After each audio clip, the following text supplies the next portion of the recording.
Okay. Doing that weird thing where it notifies me when I've clicked that we're live. Okay, so we're live now.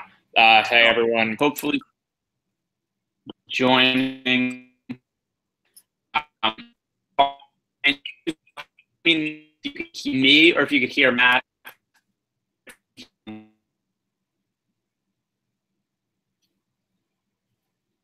And we're not.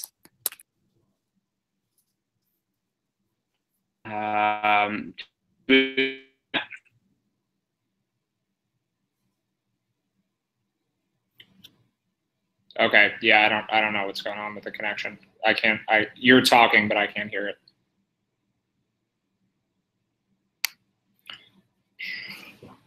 Let's see.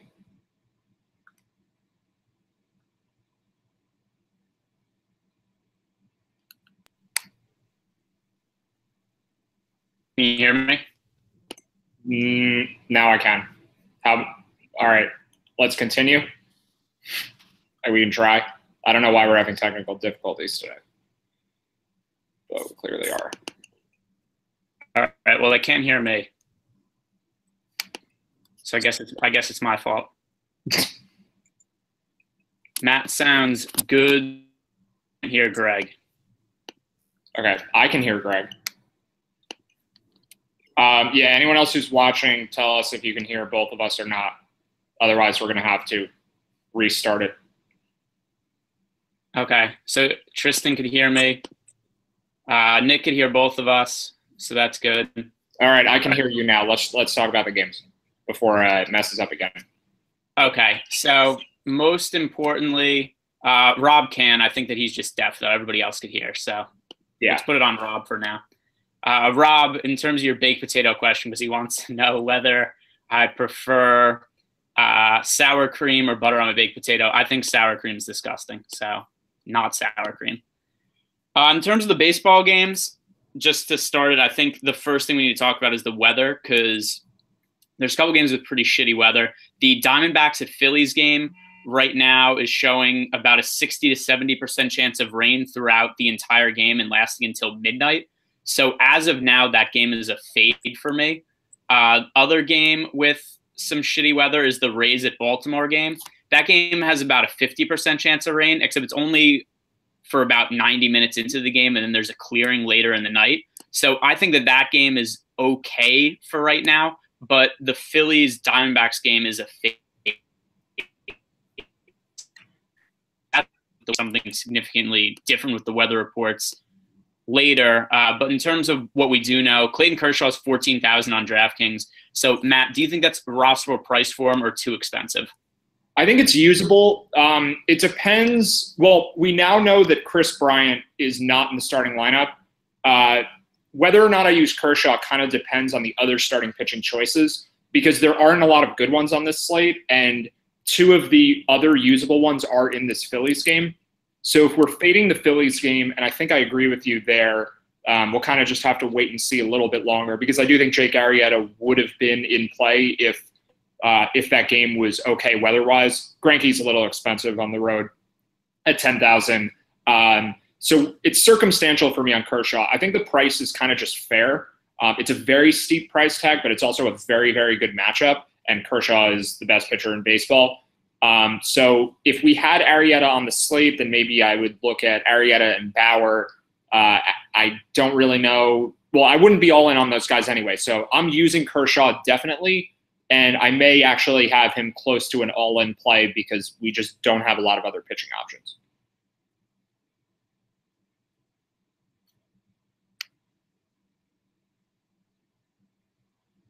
All right, we're freezing again, unless Greg's talking and I just can't hear it.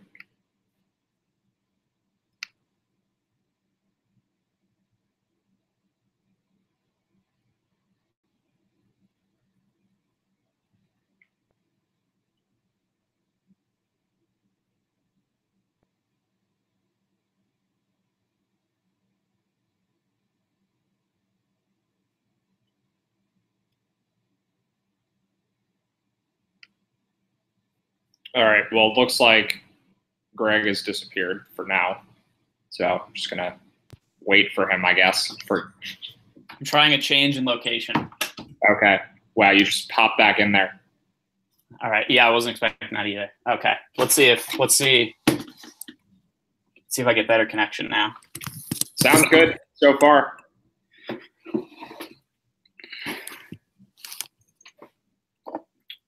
All right. So for Clayton Kershaw, for me, I think that he is rosterable at 14,000.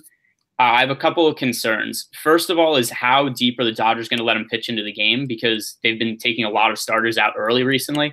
So we saw Kenta Maeda was pitching really, really well last night. He came out after 81 pitches. So if Kershaw is only going to be throwing 80 to 90 pitches, which I think is a possibility, I really caps the amount of upside he has at that price tag.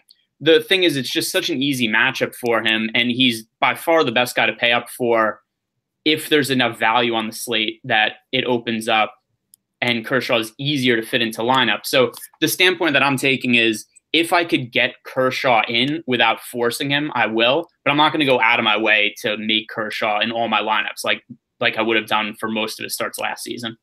Well, what it comes down to for me is there's no one else to use. Like Trevor Bauer, I think, is a strong choice at 9,000 with Chris Bryant not playing today.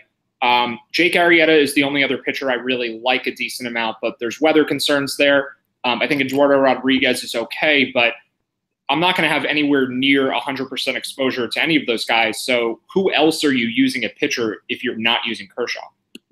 So there's a couple of options I like. I do like Eduardo Rodriguez at 7,600 against the Blue Jays with Josh Donaldson still out. And I like Trevor Bauer at 9,000 against the Cubs at home, wind blowing in, and Chris Bryant out. So I don't have any issue with the Bauer-Rodriguez combination and then paying up for hitting.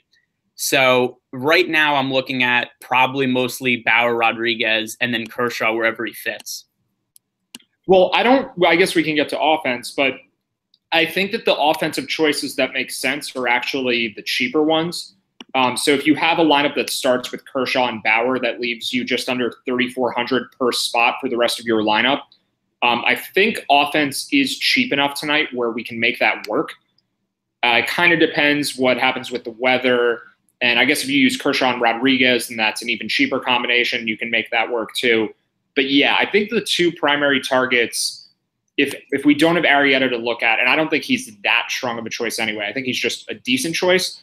If Bauer is the primary target, Rodriguez is sort of a secondary target. And then I think Kershaw is also a secondary target. So the way I'm thinking of exposure, maybe it's 75% Bauer, 75% Kershaw, 50% Rodriguez. Do you think you'll be that different from those combinations? Probably, because I think I'm going to like a different offense than you. I'm just going to address one thing that Sean brought up, and he said, Greg, not all in on Kershaw. DK must have canceled the slate tonight. So the reason I'm not all in on Kershaw, like I was for basically every single start last year, it's just a change in how teams are using their starting pitchers, and especially the Dodgers, who Kershaw, I think, has gone over 100 pitches so far in one of his starts, and that's it. And if we saw, like last night, Maeda was pitching almost a perfect game against the Marlins. He had one solo home run. He had one kind of like intentional, unintentional walk against Justin Bour, and that was it. Everything else was a lot of strikeouts, and they still took him out around 81 pitches. So just the only issue I have with Kershaw and his price is that I'm not confident that they're going to leave him in the game long enough for him to be as safe a play as I would have considered in previous years. So moving into the offenses, I'm going to guess Matt probably knows what my favorite offense is tonight. It's kind of the standard whenever he pitches. But I'm going to assume you said you thought there was two obvious offenses. Am I correct in assuming that that's the Oakland A's and the Texas Rangers? I think I had said that to you before we started, right? Unless I'm misremembering this. I don't think those teams are so obvious anymore. I'm actually I think I'm going to be off them a decent amount because the weather in Texas is very concerning for that game. The over-under for the game has dropped a full run because it's going to be really cold there. So I actually am sort of. Wait, I'm not seeing that at all. Yeah. I have the weather report up right now, and I'm seeing 70 degrees and the wind blowing out to center field. Wait, so again, because it's glitching while I try to load the weather. I'll just let you do it. I'm seeing 70 degrees and the wind blowing out to center field. All right. Well, let me double check that because the over-under has dropped a full run with the public heavily betting the over. So let's get to the bottom of that. All right. Wait, I don't think it's a weather issue. I think the weather's fine. Well, it's not a starting pitchers are better than we think issue because these are not very good starting pitchers. It could possibly have something to do with Adrian Beltre being hurt. Let's see. Yeah, I don't think Beltre is going to play tonight. So last night during the game, Beltre, I think it was in the 8th inning, he hit what should have been a double into right center field, and he kind of pulled up lame running to first base and had to come out of the game. So I'm going to assume that Beltre doesn't play tonight, and I think he's probably going to end up on the disabled list if the injury is as bad as it looked last night. So that could be possible that he's out. Either way, I think that for me, I like the Rangers and A's a lot. They're not my favorite offense on the slate because Steven Matz is pitching, so I really like the Cardinals. I didn't hear what you said before we started because as anybody watching who saw the audio not working before, we were having the same issue before we started also. It wasn't like the audio was perfect and then we started and all of a sudden it's turned to shit. So yeah. I didn't hear what you said before, so I don't know what your opinion is. So what were the offenses that you do like then? Okay, well, let me just clarify the weather situation in Texas. The wind is blowing out slightly. I think that the opening line at 10.5 was priced for warm weather in Texas because the temperature was in the 70s yesterday and it's supposed to be in the 50s tonight. So it's just a change. It's not necessarily bad hitting conditions, but the initial. I'm seeing the weather in the 70s tonight also, though. I guess I just don't see it. Where are you seeing it? This is a funny. I'm just on dailybaseball.com. It's showing 69 degrees at first pitch, nice, and then getting warmer as the game goes on. Okay. We do need to sort this out before. This could be tomorrow's weather that you're looking at, but maybe not. Maybe I'm wrong. Wednesday, April 25th. I think you're wrong. Okay. I think you've got bad weather sources. Where are you looking at the weather? Now I'm on the weather. I'm on weather.com, and it's got the temperature in the 50s throughout the night. So I think Daily Baseball and Roto Grinders had it in the 50s also. I think Daily Baseball weather has it wrong today. Okay. So either way, I wouldn't consider that to be cold weather. So I'm just saying it's less optimal than normal. Like we don't need to give Texas this massive park boost tonight. I think it's a park boost, but it's just to a lesser extent than usual. Okay, so I like the Rangers and A's offenses. I do too. Which offense do you like more than them? Okay, well, those were the two that had jumped out to me initially, just looking at the prices and the initial Vegas lines. I still like them, but I like them less now. I do like the Cardinals offense against Steven Matz. I know that's your favorite spot of the night, targeting against Steven Matz. The Cardinals are not that expensive. The other game that I have interest in, though, and there is weather concern there, is the Orioles-Rays game. So Alex Cobb has been really, really awful to start the year.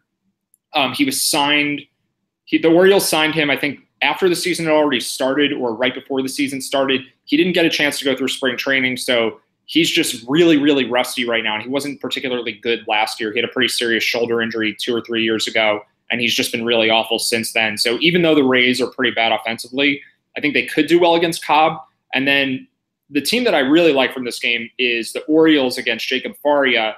The Orioles are very boom or bust. I know that pitchers against them can strike out a lot of guys, but the Orioles also can hit plenty of homers, and they're a really cheap stack tonight outside of Manny Machado. Machado's good enough that 4,800 for him is fine, but I do really think this is a plus matchup.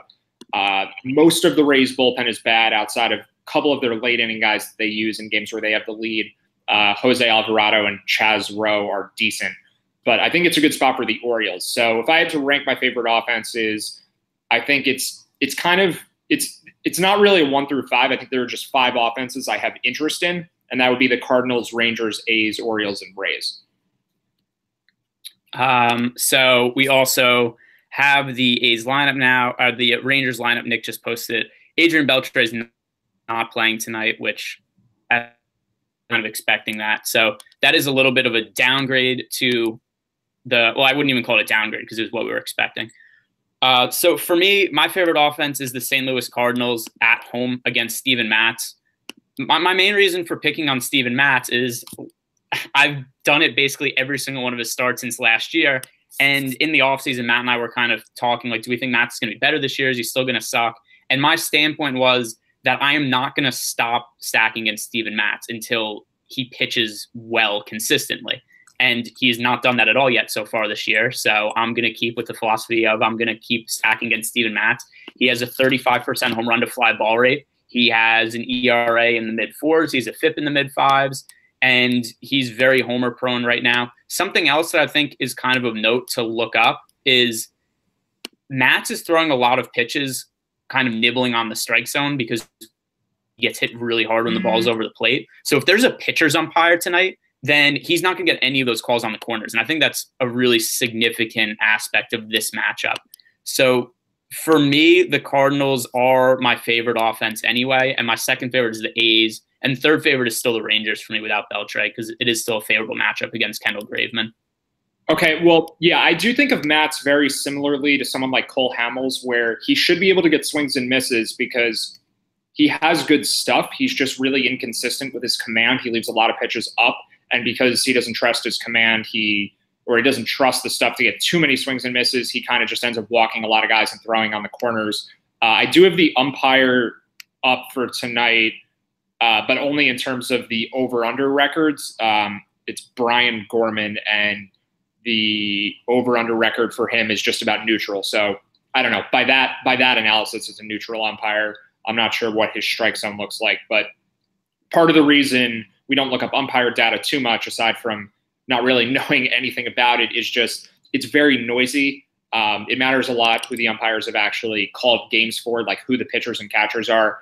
So it's kind of just hard to look at it. Kind of just have to trust the Vegas line movement here.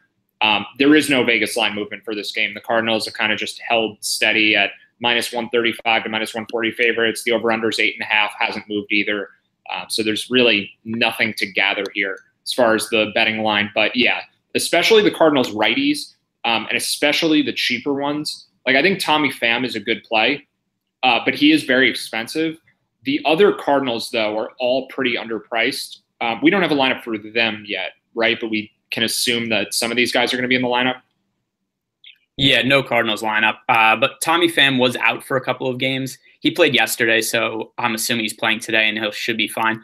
My two favorite Cardinals to roster are Tommy Pham and Jose Martinez. Martinez hits lefties really, really well. He's 3,800. I think it's a good spot for him. And the other thing also about the Cardinals that I say whenever Matz pitches, Matz always has more ownership than the offenses he's facing. So the Cardinals are not going to be a highly owned team as bad as Matz has been this year, because I never think that the Vegas lines reflect how bad Matz is, nor does ownership against him reflect how bad he is. Yeah, I think that's fair. I do think Pham will be really popular, though, just because of his spot in the order, and he's been really good this year. He's been good. He was good last year. But Jose Martinez, I definitely like also. Marcell Ozuna is priced about the same. He's fine. Paul DeJong is 4,100. If he's batting near the bottom of the order, I'm not sure how much I'd be willing to pay for him. But Jed Jorko has been playing on and off recently. He was hurt to start the year.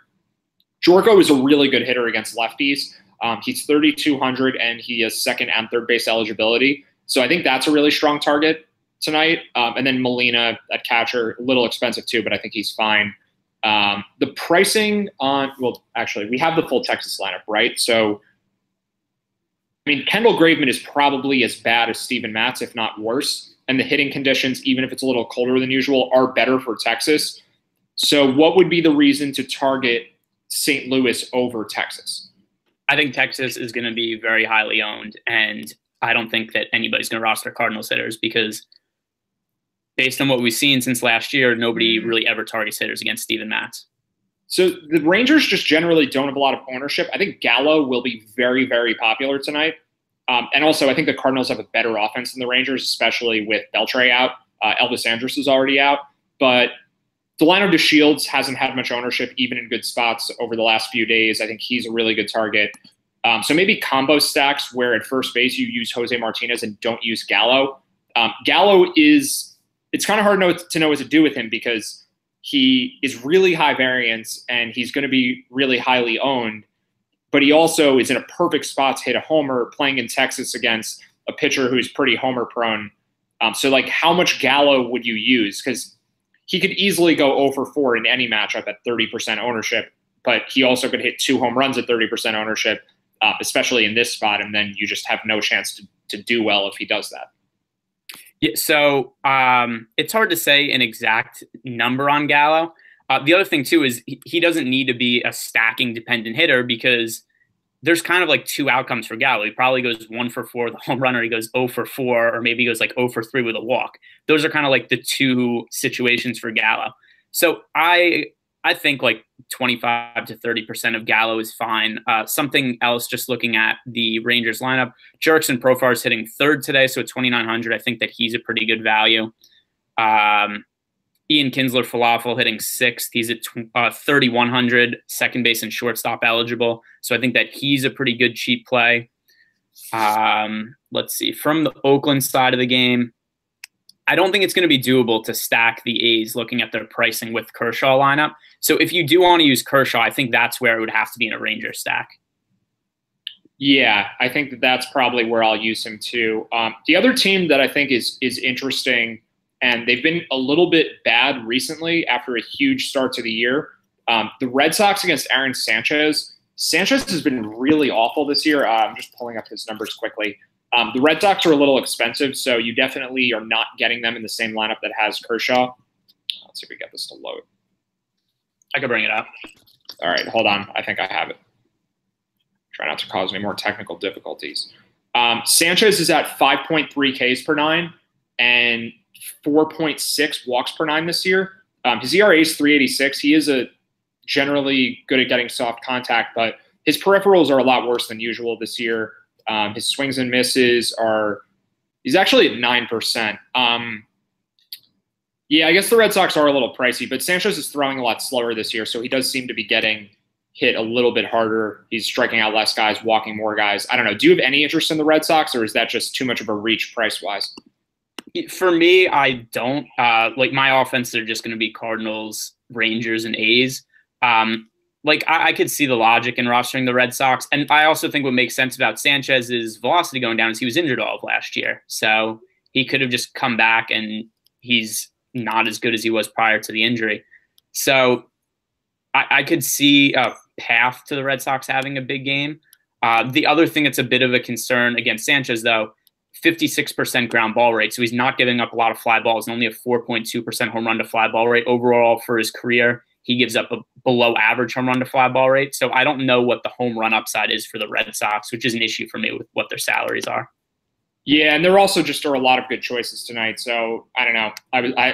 They seemed like a good contrarian. I mean, sometimes expensive offenses can be contrarian. I guess this just isn't really a great spot for them. If I wanted another contrarian expensive offense, maybe it would be the Indians, although the wind is blowing in Cleveland tonight, which is a boost for Trevor Bauer. So yeah, for offense, I think it really just is the Rangers, A's, and Cardinals, like you said. I'll definitely have some Orioles stacks. The Rays probably just miss the cut for me because the Rangers are cheaper. The Orioles are about as cheap. There's no real reason to get huge salary savings on Tampa, although I do think Alex Cobb is bad. So maybe having Brad Miller as a plug, batting in the middle of the lineup at 3,000. The Rays are also kind of annoying stack-wise because two of their middle-of-the-order hitters are both first basemen. CJ Cron and Brad Miller are both just first basemen now. So, yeah, 4 offenses a target for me: Orioles, A's, Rangers, Cardinals. And I guess for you, you're just limiting it to those other 3 outside of Baltimore. Yeah, and the other thing, too, just because I'm bringing up the Cubs lineup now with Chris Bryant out. And as far as the Cubs lineup goes, I think this is a pretty weak lineup. Almora hitting leadoff. Like, Almora hits lefties really well, except for his career, he's not a great hitter against righties. And it kind of seems like he's just won that starting job over Ian Happ now, who doesn't play most days. Javier Baez is hitting second. Baez also hits lefties better than righties. Then Rizzo third, Contreras fourth, Tommy La Stella fifth. It's not really a great top of the order for the Cubs with Chris Bryant out. So that definitely makes me like Trevor Bauer more, especially with the wind blowing in. Yeah, it's weird to think of Trevor Bauer against the Cubs as the best pitching choice on the slate. But I think that he certainly is. It's a little more than we paid for him at times last year. But this is a plus matchup. I agree. The Cubs are kind of a hard team to say you have a plus matchup against. But without Chris Bryant, it really, really hurts the offense. And I think Almora is playing over Happ for defensive reasons. And I guess Happ has just been kind of bad this year. It's not a great situation in the leadoff spot for the Cubs. And Javier Baez also, yeah, much better against lefties. Tommy La Stella actually better against lefties also. I mean, Kyle Schwarber it's a scary hitter to have to face, but he strikes out plenty. Yeah, this is a good spot for Bauer. So seeing this lineup now, I agree with you. This is an even stronger situation for him than we had previously thought. Are there any other? I guess we'll bring it back to pitching. I mean, it seems like just Kershaw, Bauer, Rodriguez. Would you use Arrieta if the weather clears up? No, because I don't think the weather is going to clear up. So for me, I'm just fading that game. It's not worth talking about. But what if it did clear? Well, for me, I'm fading it also because here's the issue for me. Like, I really liked the Rockies last night. So for me, I'll use a team I really like if there's questionable weather. If there's a team I only kind of marginally, or a player I only kind of like, I'm not going to take a chance with them in shitty weather because I don't like them all that much to begin with. So that's to me the reason why. If I think Arrieta is kind of a fringy play tonight, so I'm not going to play him when I think there's a decent chance the game gets canceled. Well, yeah, I mean, we would know, though, probably before the game if it gets canceled or not, because this is one of those situations where the rain is going to get heavier as the night progresses. So if it starts in a delay, I have zero interest at all in him. If it starts on time, though, then it's probably just going to play clean. I mean, the rain could come in like the 8th or 9th inning. It doesn't look like the rain is going to hit that early.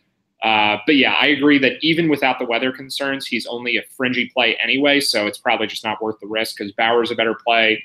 Rodriguez is a better play, and then I guess you can just spend up for Kershaw.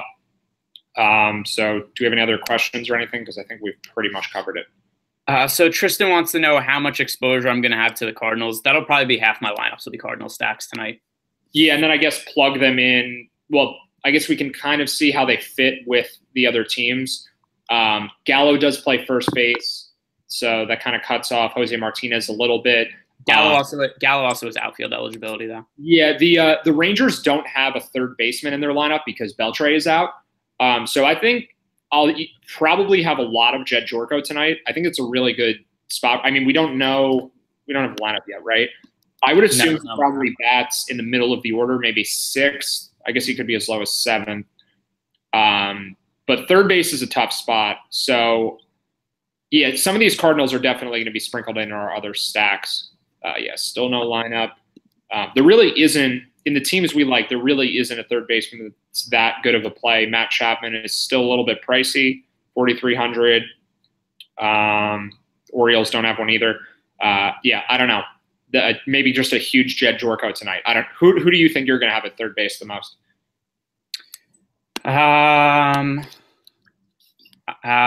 Does Matt Carpenter still have third base eligibility? Oh, he does. Okay, there it is. He is left-handed against Mats. Yeah, I've said this before. In terms of lefty-righties, I don't care a whole ton when I'm stacking teams, just because if you're stacking a team and you need them to do well, obviously you need them to do well for your stack to do well. That probably means the starter's coming out of the game relatively early. If Matt's pitches deep into the game, Cardinal stacks aren't going to be good anyway. So I don't really mind that Carpenter's a lefty facing a lefty in this spot. Well, I guess the issue there is if half your lineups aren't Cardinal stacks, you're not going to use Carpenter as a plug in other lineups where he's just like a one-off play.